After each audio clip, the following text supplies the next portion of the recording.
Christine, how are you? Excellent. How are you today? I'm fantastic. Welcome back to the Good. show. Had you on a while ago, but I'm excited to have you back. So much as always to talk about, and excited to see where this conversation takes us. So I appreciate you. I appreciate you making the time to come back. Great to be here. Yeah. Um, so any number of directions we can go, but one of the places that I'd like to maybe start is the um, I think the very real fact that so many folks, athletes and maybe even folks that don't necessarily identify as athletes or see themselves as athletes, so many people use exercise as a way to earn their meals, to earn their calories, right? We've heard this idea, this narrative, this construct before is, I'm going to have to do X number of push-ups or run X number of miles or ride X number of hours to earn this, insert food here, right? These foods that Mm, we deem, quote unquote bad, or we have some sort of relationship with these particular foods where we feel like we feel guilty for eating them. So, um, yeah, I'd love to just get, with your expertise and experience in the space and intuitive eating and mm, guiding mhm, people's relationships with food. mhm. Where maybe, where does that come from, and how do we navigate, how do we change that relationship? How do we fix that construct? Mm. Yeah, I think that's an excellent topic. Kind of like using food as reward. And it's interesting to think about like where that comes from. And I think sometimes I hear clients talk about that was the model even in their childhood. Um, And I see it in schools too, right? Like teachers will be like, "Here's your Skittles or M&Ms," or even maybe earlier, like, "Oh, if you go poopy on the potty, then you get an M&M." Right. So it's so like in our culture to have to like wait for the reward. And I think I do see a lot of athletes kind of create that same system for themselves. And it's, nothing is black and white, but I feel like for many people, it can get so slippery with restriction, right? That whenever you don't allow yourself something, and then it has like more power, and like I don't ever let myself. I'm not going to give myself this unless I do that.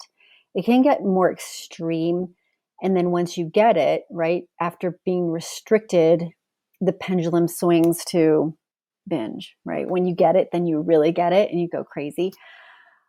And that I think is the real issue with that hmm, kind of reward. It can, I think it sometimes can go that way. Um, what is your thought with that? What are your ideas? Yeah, I think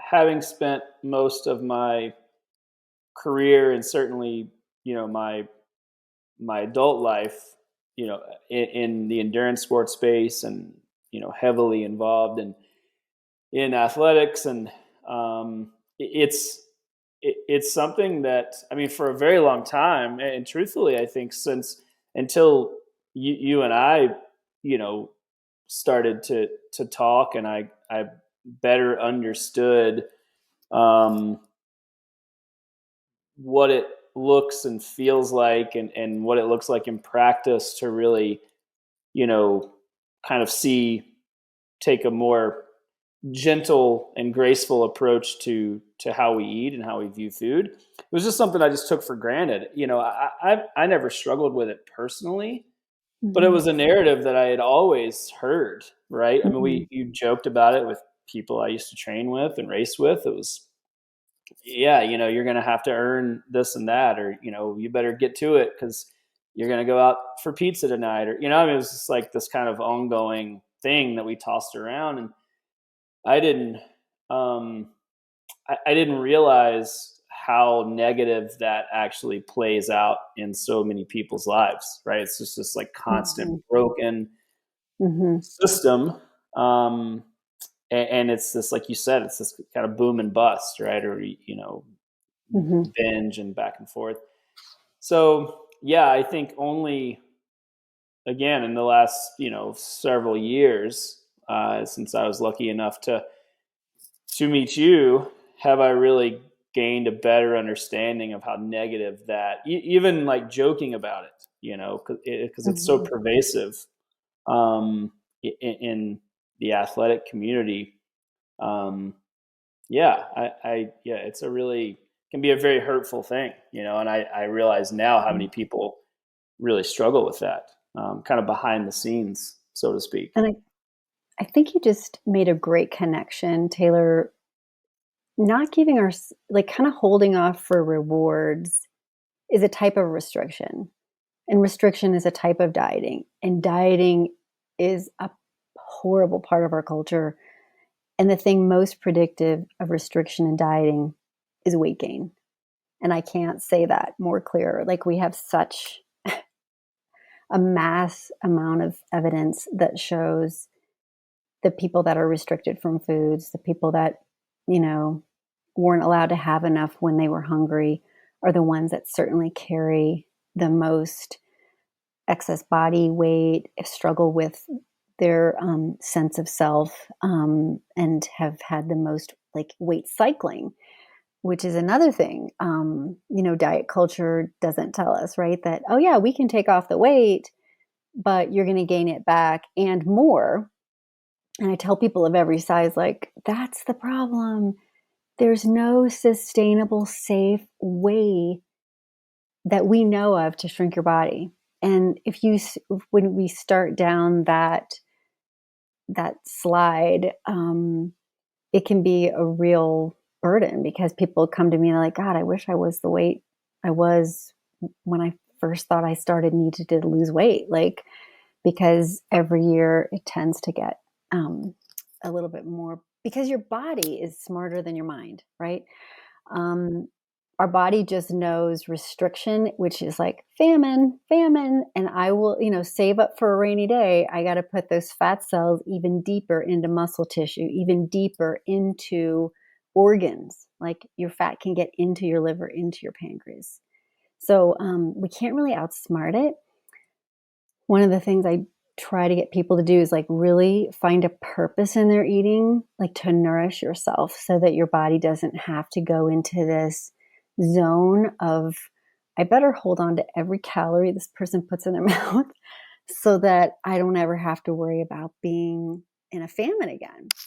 And that's something that a lot of people, even athletes struggle with is nourishing, especially like before workouts. Sometimes you were talking about, using food as a reward for athletes. Like, after I complete this, then I'm going to allow myself that. Sometimes it's that same person that's not actually fueling a workout, right? Like, you see a lot of people going into workouts fasted, and then being like, okay, after I do all this, then I'm going to give myself something to eat. And we know now the science, sports science is saying, oh my gosh, a fasted workout, like you're honestly better off not doing the workout because your body is breaking down all that lean tissue in order to get energy to do the workout. So I think, you've talked about it too, like really looking at food as fuel and how to look at that, the pre, during, and after, and really nourishing your body in that whole sense. And then, yeah, I'm all for like food as nourishment and food as pleasure, and and you can reward yourself with food, but it will probably feel more um, in the right place and less like a binge if you're actually like fueled and nourished through the whole experience, right? Like, we've all been in that place of, oh my god, I didn't have enough to eat, or I didn't fuel myself well, and then like once you had food it was like out of control eating, and that doesn't feel good either, right? Hmm. Yeah. So, I mean, it takes my my my mind in a few different directions. But I wonder, with that in mind, I mean, what's the right way to talk about weight loss? You know, Mm, if mhm, if I don't know, like, because it comes up, mhm. right? Like, let's just Yeah, right, acknowledge right. somebody says, man, I feel like I would perform better if I Mhm, was a little lighter or a little leaner. mhm, That would make me feel faster or more athletic, mhm, or whatever. And I'm not, so how do we talk mhm. about that? Yeah, How do we approach those goals in a way that mhm. is appropriate? Right. That's a great question. And I think the first place to start is just like honoring that person in that state of feeling. And like a person feeling like this is not the body size that I want to be in. Like that's a struggle. That's a hard place to be in. Or even through COVID, like so many people really had a real big change in their body size. And that was, a tough place. But at least we had our food, right? um, and so just acknowledging like it sounds like you get to have that feeling. You get to believe that this is not where you want to be. Um, but and then offering like what are some of the strategies that you've seen in yourself and tell me about like how they've worked for you. Like I just had a client today, like the keto diet, tried it for 3 years, and you can lose weight. And it feels like success. And then, hearing more about the story, oh, well, it only lasts so long. And then I need to eat carbohydrate because for most athletes, they'll find out the keto diet works great in zone one, but as soon as you need to get some power, there's really nothing there for you. And so, just recounting like what has the journey that you've taken, like all the dieting and how it's affected you physiologically, psychologically, socially, and all that really matters because that's like many of the key areas of your life. And I think that's the process that I like to take people with, but also looking at how can we look at your body not in something you have to like do to it, but how can you open up that space for change in the process, but not the goal. Kind of like our culture looks at happiness like a goal instead of like a process, right? That the science says if you try to attain happiness as a goal, honestly, you get like it's like the recipe for misery. And it's the same thing for weight loss. If you look at weight loss as your goal, honestly, the most predictive thing is weight gain. So I tell people, what could you do? What kind of behaviors, what kind of processes could we look at in your life that might create that space for that change? And that's really the difference between, I think, a lot of what diet culture does versus what like intuitive eating therapy does, and the difference. I love the analogy of the, like, chasing happiness. Mm, I agree, and it's something that I've talked about, on this podcast and other places. Is you there's this very real need to work to find, joy in that process. That happiness is not, I've heard the adage, it's like, the happiness is not 10 yards down the field, right? Like this, because it's a moving goalpost, right? mm, mhm, There's an author that I really like. His name's Brad Stolberg, who wrote a book, and he coined the phrase heroic individualism, which mm, is this idea that you're always chasing something, right? You're mm, never actually getting there. And that makes me think about this, whether it's happiness or this kind of, quote unquote perfect body type that you want, or what, like you're never, you can't be, you can't fill that void, right? You're Mm. always pushing further downfield. Yeah. Um, and that's a really, that's a tough place to live, like Mhm. when it's never obtainable. Mhm. Right. Um, so back to weight loss though, because Mhm. I just think there's so much to Yeah. unpack there. But when so a lot of people lead, and you see this all over the place. It is like, um, you have to be in a caloric deficit to lose weight, and Mm. there's all these people. Well, so yeah, that's what I'm saying. I want to get your Mhm. opinion. Like these are the tropes, right? Like this, you see Yeah. this like posted everywhere. It's like, Mm. fact, right? Like Mhm. whatever this marketing slogan is. And so, intentional calorie restriction for weight loss is a very slippery slope. Mhm. Um, how how do we address that? Yeah. What is the way? Again, just to piggyback on this kind of these concepts of weight loss Mhm. and identifying where that person's at, and maybe there is another, you know, Mhm. goal that they have. Like, so how do we get them there in a way that is healthy and sustainable? Since we've Mhm. identified that like dieting and some of these things that were Mhm. marketed, they're not, we know scientifically they're not Right. sustainable. So yeah, Yeah. what's your experience there? I think there's like two categories to look at. Like one is like the psychology of it, trying to shrink your body. There's a lot of psychology with that, and then the science. Um, and so, kind of addressing both pieces. Sometimes people are like, "Just give me the science." I'm like, "Oh, Right, you right, right. probably need the psychology the most." Mm. um, I mean, and the psychology has been thrown under the bus, right? That our culture is again so so glaringly attracted to the science of it, and we haven't honored people and their experiences because we've given so much science. And so, addressing the psychology of things like what is your inner voice, and many times it's the internalized weight stigma that people have for themselves. Like, wow, they really are unhappy in their own bodies and they really don't like themselves.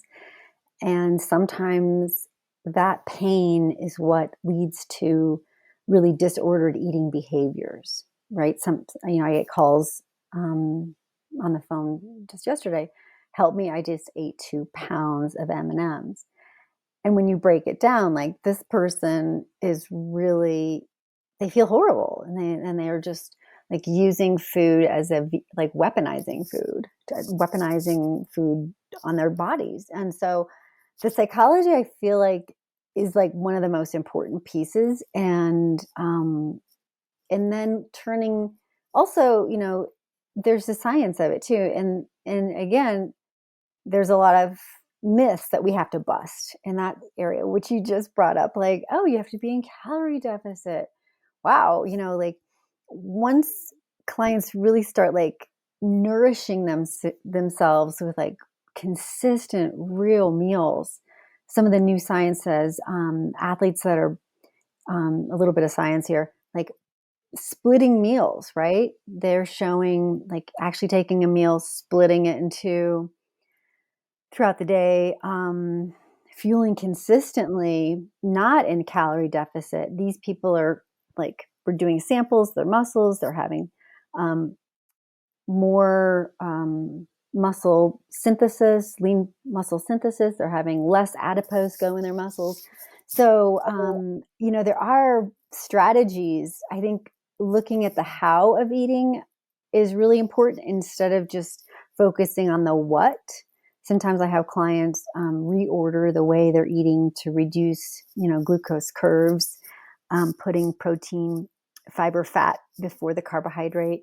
So there's just the how of eating, I think, is really a new science in how to maintain or attain kind of a fitness level with your body. And notice I didn't talk about like shrinking your body, but again, just like happiness, a lot of people are finding like, hey, I feel really good in this body that has a really high BMI, but I'm feeling really fit and I feel like healthy and I'm real super strong. And I'm like, good for you. Like, there's no reason you have to, try to attain this healthcare standard BMI to be a fit person, because every time fitness over any fatness it is really true. Yeah. Yeah. So I guess my thought on that is just the two camps of like, science is important, but the psychology of why someone wants to lose weight, and going back, looking at like why they got to that place, like, and figuring out, what their journey is with their body, I think is super important. I can't tell you, I'm sure you've had the same experience. Like, I can't tell you how many countless amazing athletes and fit individuals I have met and known who, from a BMI perspective, are morbidly obese. Like Mhm. it's such a crappy measure of a person's, fitness or ability Mhm. or how their body, what their body is capable of. Like Mhm. I that's I hopefully Mhm. we're starting to get away from that. I know, as like a measure of a person's health. We're starting to see Mhm. some varied metrics, but hopefully Mhm. that'll go away. Um, yeah. Yeah, you're right. You're right. Hopefully, it will go away. Like, we used to think that smoking was glamorous, and now we know it's gross. I mean, there's so many. We used to think that marriage was just between a man and a woman, and now we know love is like in different phases and places and people, and so norms change, and we have to really continue this dialogue, because of weight stigma and discrimination, and body size is, it's still like the like last bastion of like open discrimination, and we just have to really push into this. And I want to make another comment, like that I know that many physicians that take insurance are required in order to bill insurance. Many primary healthcare providers are required to bring up BMI in the conversation, even though they don't want to. Mm. And so it puts the healthcare provider in this weird place, because like they have 15 minutes and now they're just like, oh, by the way, your BMI is this, and then it creates this shame scenario. But I want to let anybody that's listening to this podcast know your physician may not even want to talk about it, and you are welcome, A, not to get weighed, and B, decide that you don't want to have that conversation and just politely say, I really don't want to have this conversation about BMI today. Say, I have a anti-diet dietitian, or I have a coach that is supporting me in my journey with my health. And literally, you can just bypass the conversation. So please don't feel pressured to have a conversation about your BMI. It can be really triggering. I know so many people that have that feel worse about themselves when they come back from the doctor, to your point, right? Like, and not to like trash doctors. Again, they might have to do that, or there's pressure from other places, or they legally or whatever. But, I've talked to athletes. They're like, man, I felt really good about myself until I went and had this checkup. And, and not that they're unhealthy, but it like you said, it highlights these areas, or makes them feel less confident. And then we work to kind of reposition that, and understand where that's coming from and so on. But yeah, I it's an unfortunate, maybe reality currently, or truth, that sometimes those Mm-hmm. checkups, like, even though you're healthy, like, you leave feeling like you're, Mm-hmm. not as healthy. Mm-hmm. um yeah, I do want to go back. I mean, the Mm-hmm. psychology versus the science. It really struck me, like, there's so many parallels there with with athletics or endurance sports. And to your point about like, we really struggle to tap into the psychology piece, right? Like Mm. that's really like that's why this podcast exists. Is like Yeah. we want there's science, right? If we're talking about like Mhm. performance, we always go to what's the workout, what's my Mhm. power, pace, what's right. There's quantitative components, and those can be important, but we so rarely give time and space and weight to the psychology piece, to the mental Mhm. emotional Mhm. aspects of what's actually required to do those things, to show Mhm. up, to stay consistent, whatever. Um, and it's the same thing. I just saw so many parallels when you said like that's the same thing with dieting and weight loss and so on. I mean, what is it in your experience that's made it challenging for people to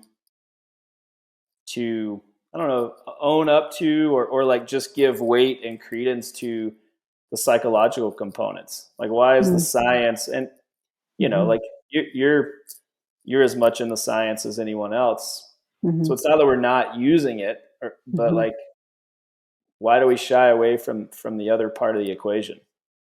From the psychology part. Yeah, like what's it? Because I Mhm. see it in the sport, like on the endurance, like Mhm. on the again, like on the athlete side or whatever, however you want to like Mhm. position that. Mhm. So it's a pervasive thing, right? Like I'm getting it as a coach, like you're getting it as the dietitian. So that individual is like, you know, we're selling, so to speak, this very like Mhm. singular kind of brand of individual, right? When it's so much more nuanced than that. Like I feel like Mhm. that's where the psychology's at. So yeah, I don't know. Like Right. why does that piece get lost? I think the loss is really summed up in one word, and it's stigma. I think stigma is so paralyzing, and there's we live in such a culture of like, you should just be able to wash your face and do it. Come on, just get out there, get your shoes on, and just go. And there's a lot of people who they feel a lot of shame. They feel a lot of shame from stigma. And we know now that a lot of, going back to the original part of this conversation, that when we look at like where people kind of go sideways in eating, it's usually from stigma, whether it's internalized weight stigma, just perceived stigma, that there's a lot of people that don't feel like they're good enough, that they can do this. And that's why I love, your TEC has just such the right um, view of this, and like, hey, everybody's welcome, everybody's part of this, you're an athlete. And that's so key, um, because there's a lot of people that just don't feel like they can do it. And that's the thing, that's the circular conversation. That's, feeling that shame, which creates depression, and then creates the scenario where I think I'll just sit on the couch and eat another sleeve of, Oreos. And it just kind of keeps driving that thing until people say, hey, wait, we can start here. There's a start line for you too. And so that invitation is really powerful, and I'm so thankful that you and your coaches really agree, and will work with people at every level. And so I think that's the strategic piece that's in place, to help people where they are, and to kind of get them moving in whatever direction they want to go. And again, like, not focusing on the end result of their body weight, but focusing in on the rest of the journey can be really powerful. And just letting that part kind of naturally kind of evolve. And it does. People are like, wow, I'm feeling better. And because I'm feeling better and moving, I'm making better choices for myself. And just launching from that space can be super powerful. So many people feel like they have to, to piggyback on your point of this kind of like hard charging, hard drag. We get so much of that, and And, um, and it works for some people, but I'm always quick to say is like, you don't have to get up at 4 a.m, Mm. right? Like it Mhm. doesn't, there is a space for, progress, and for you to strive to be the best version of yourself in whatever that looks like, and also for some grace, right? Like you don't Mhm. have to kill yourself every day, right? And I think that holds a lot of people back from Mhm. having conversations about their body, with you, um, and then having conversations about a consistent movement practice Mhm. with people like me. Is they're like, well, it feels like it's so far away, right? They're Mhm. like, well, this is what it must take to be quote unquote successful and to reach my goals, and I don't feel like I can do that, or I'm not there yet, or whatever, so I just don't do it. And Mhm. Mhm. to your point, and I want to make it very clear that like that that opportunity is open to everyone, right? Like Mhm. you can engage with these things starting wherever you're at and move Mhm. forward in a way that's healthy and sustainable. But it doesn't have to be this like, you know, this hard charging at all costs, like forget Mhm. your feelings kind of thing, right? Like I think Mhm. we have to honor like what it actually looks and feels like to show up day to day, and Mhm. it's hard, right? Like Mhm. it's hard and it's messy and it's, Mhm. life, there's days that suck, and um Yeah. that's okay. And being okay in the ambivalence, and I love that place. It's like, yeah, what do I feel like today? And I feel like it's really important. We're kind of talking. I feel like we're talking about kind of a newer athlete or person that's just kind of early stages of change, right? Pre-contemplation, but even for like some of our listeners that might be like the on the other end, like pro athletes, high end people, that's an issue too. Like just looking at where can the pendulum kind of swing a little bit more in the medium middle. Yes, when you're training and you're doing many hours of training and very consistent eating and very planned out nutrition, but staying in that place for too long is disordered. And Hmm. like, how can you kind of come back to where can your pendulum come back to? Maybe it will go in that area occasionally, but really having a coach and a dietitian to kind of help you with periodization, trying to find where you can the pendulum can swing back a little bit is really helpful.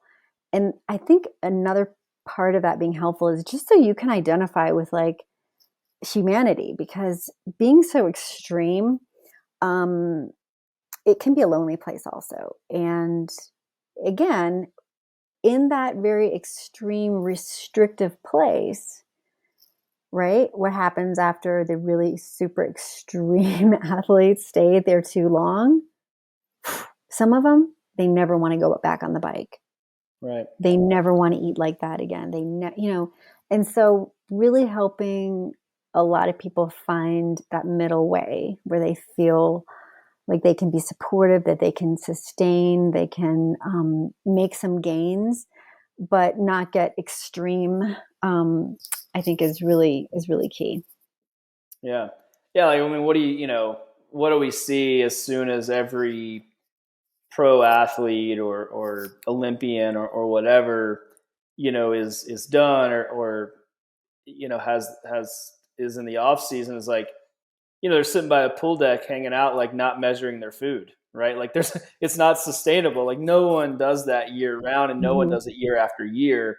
And Hmm. then when those people are out of their sport, like they're they're quickly working to find some more balanced approach to engage in Hmm. athleticism and how they fuel their bodies. And like to Hmm. your point, like no one, Hmm. these the pendulum needs to eventually find itself in the middle, and Hmm. um yeah, I mean, I I struggled with that for a long time. You know, when I was, Mm, um, I just thought you always had to be doing more, you know, mm, and that was the mhm, only way that you could really measure progress was to year after year do more, and whether it was go faster or longer or both or whatever. And that manifested itself in many different ways. But the like when I was able to find a more balanced approach where I actually found a lot of joy in the process, it became like the most productive and happy, you know, in terms of my athletic self that I've ever been,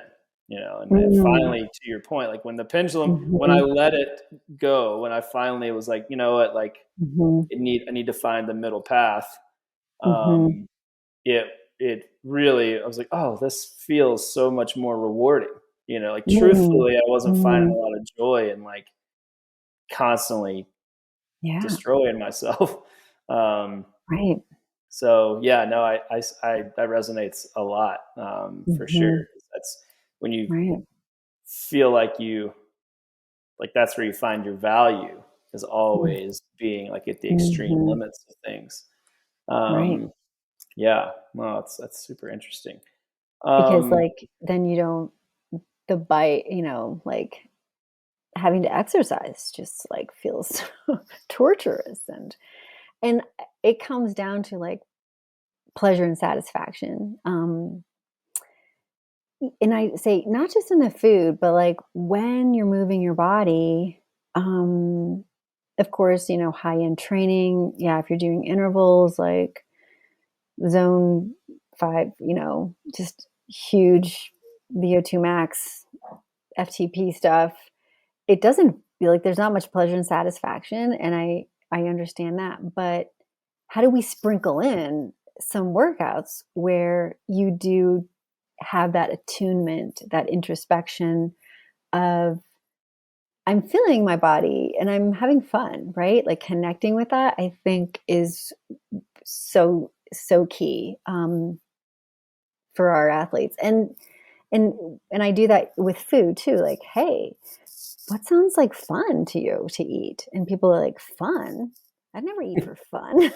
mm, Like, oh interesting. man, we gotta Yeah. we gotta switch things up here. How does somebody, like, how do you recommend someone do that? Yeah, because yeah, I think Mm, that language, I would imagine, is not how most people would think about food. mm. I am I get immense joy out of food. Like you and I have talked about this. I've actually talked about on the podcast. Like I it's a passion of mine. So I see that, but like only because it's like, you know, something that I'm very Mhm, uh, passionate about. But how? Yeah, like what form does that take on? You know, how do we do that in mm, a way that's still healthy or sustainable, mhm, or I don't know. There feels mhm, like there's a an opportunity for maybe some like lost in translation, right? People are like mhm, fun, and it's like mhm, they go again. It's that like binge, right? They mhm, go nuts. mm, mhm. So how do we do that? How do we have fun and still stay Maybe fun, yeah. healthy or whatever? Right. And yeah, this where is where it kind of is just kind of person by person, but and it depends on the level of restriction. And you may remember too, like your days of really high end training, and if you were really restrictive and then kind of coming out of that, like how that was, right? So the pendulum can really like whew, all of a sudden it's like, you know, pancakes every morning for breakfast with lots of syrup because you didn't have that and it like tasted so good. And so some of it is, I tell people for the years of restriction that you had, it may be you almost need that much time with permission. And permission is really a key concept. It's not always saying yes. It's not always, it's like you have permission to say yes and to say no.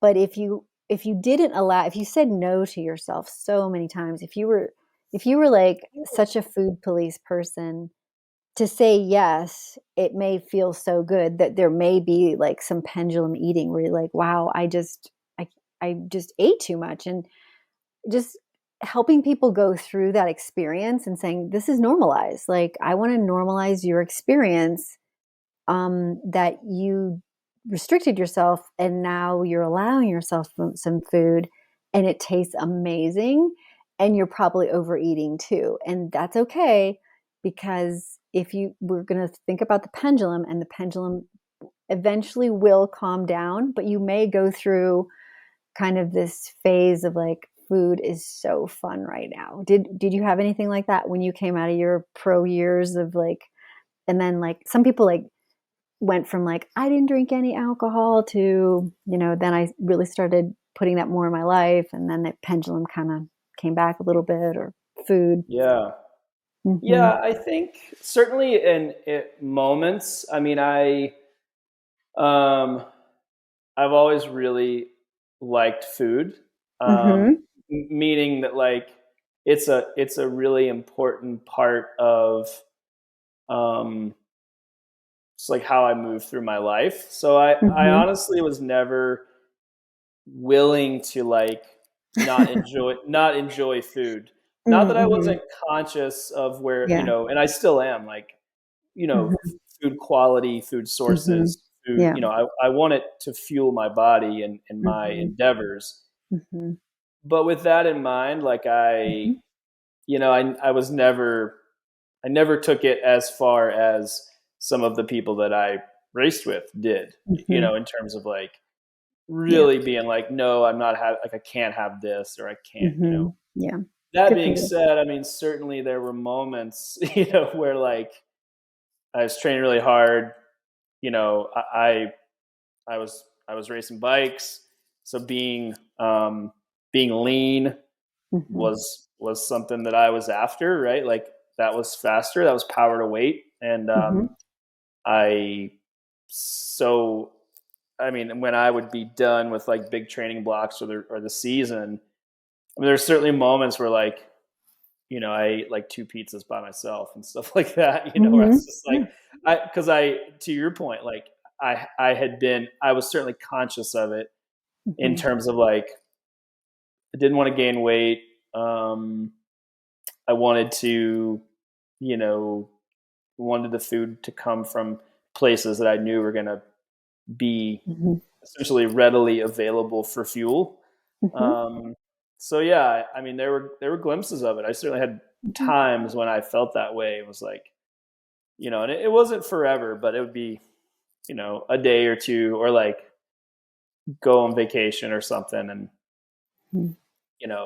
honestly, I probably had more of that with,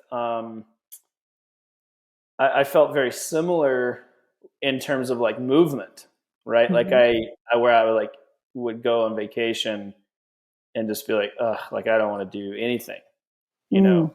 And whereas Mhm. like now I so enjoy exercising on vacation.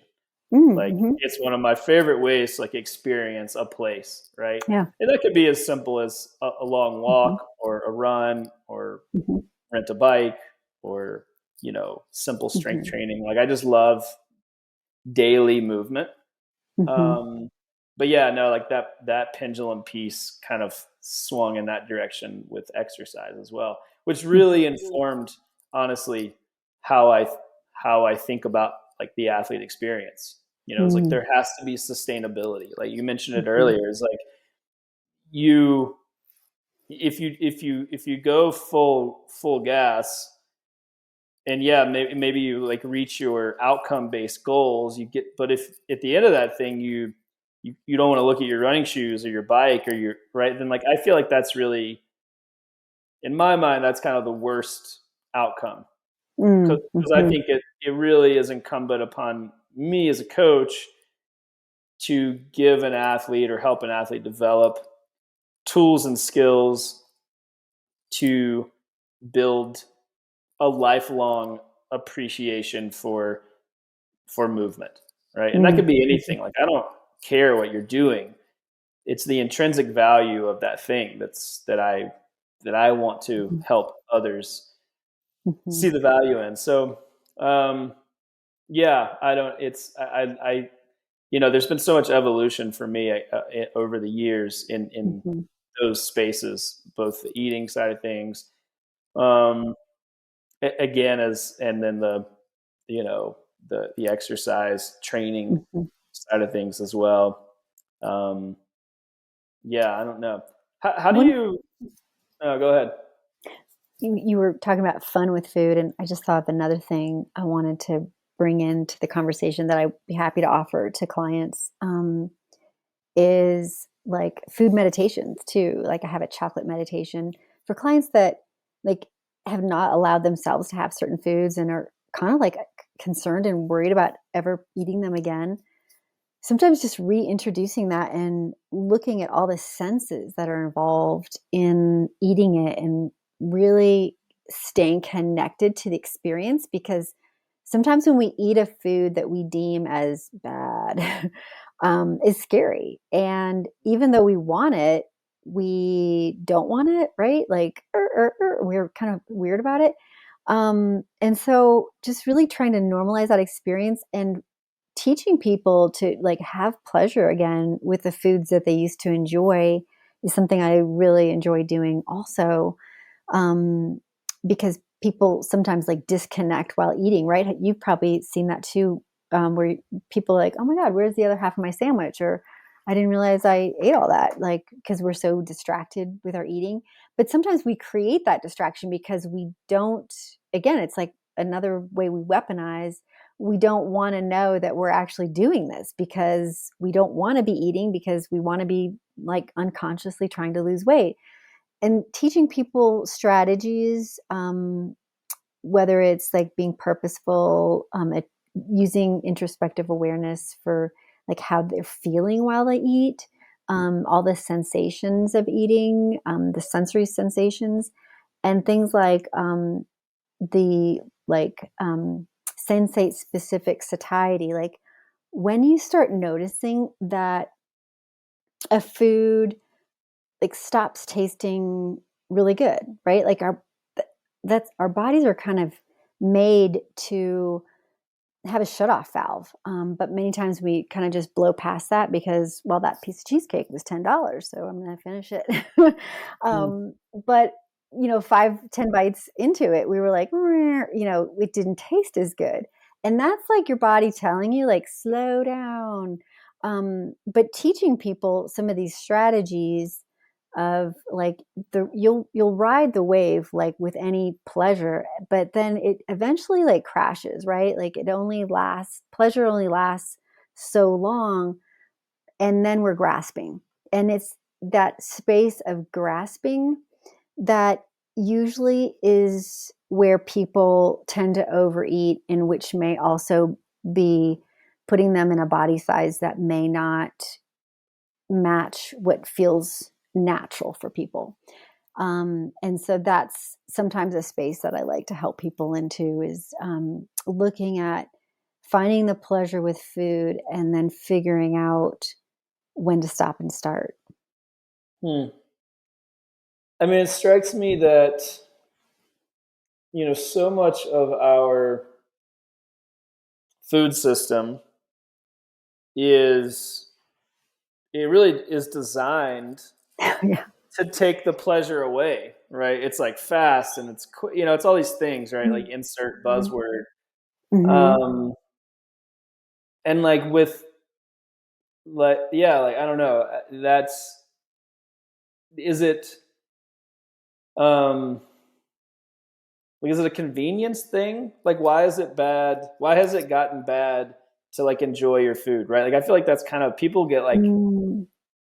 like Mhm. they're ashamed of it a lot of times, right? Like they're like, oh, I just Mhm. if it's like faster and quicker and more Mhm. whatever, and like Mhm. they don't take a long time to eat, right? Like, oh, it's just something quick, like 10 minutes, but I'll get like Mhm. back to this other thing. Like it's almost like an inconvenience to eat. Mhm. Um, like yeah, like I mean, I don't know. I mean, I guess am I am I making that up, or is that something that you see in the work that you do? Like that there's Right.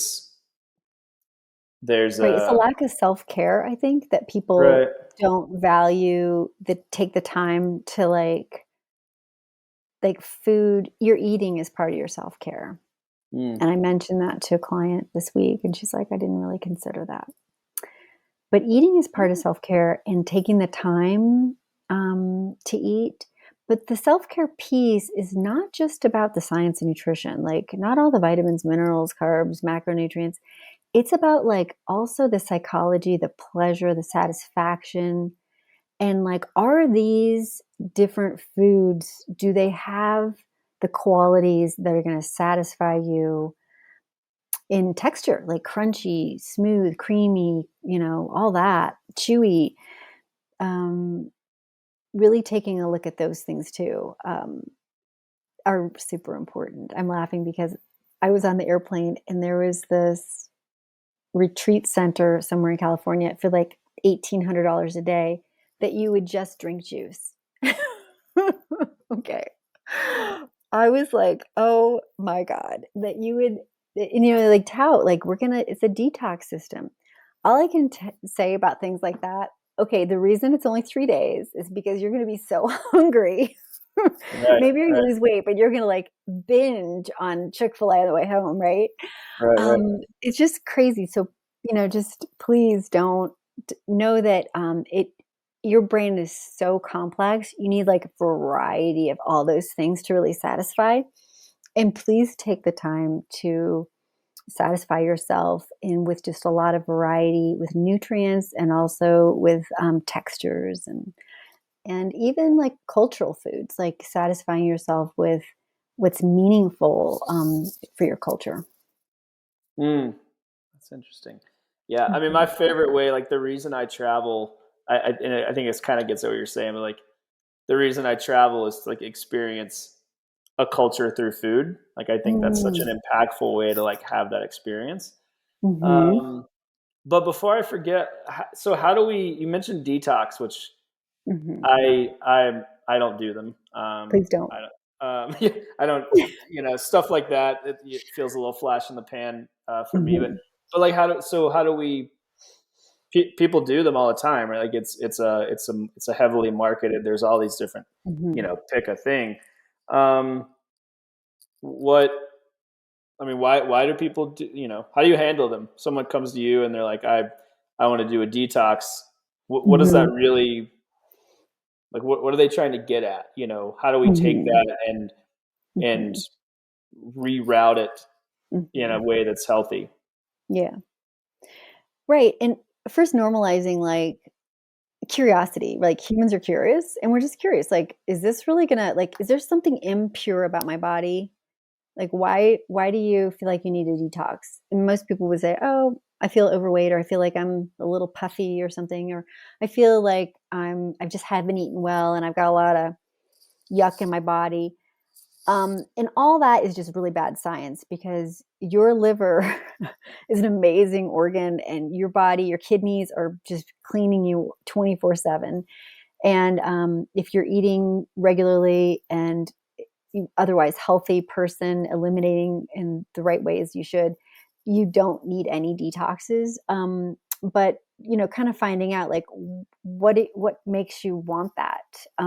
What and then going back to, this is another diet, and do diets work, and what is the destruction from dieting? And it's, that's a really long conversation, the destruction of dieting. So yeah, detox diets, again, another problem. Yeah. So Yeah. what's the one, the lemon cayenne pepper, we don't we can skip that and then just have a real meal, right? Yeah, for sure, just have a Good. real meal. Yeah. Yeah. Everybody's always the what gets touted is people do them and then they like they without getting too like graphic, people are always, oh, there's always like toxins being released from my body, Mm. like in their urine and their bowel movements and like what I guess like just for my own curiosity, like what's happening when somebody Mm.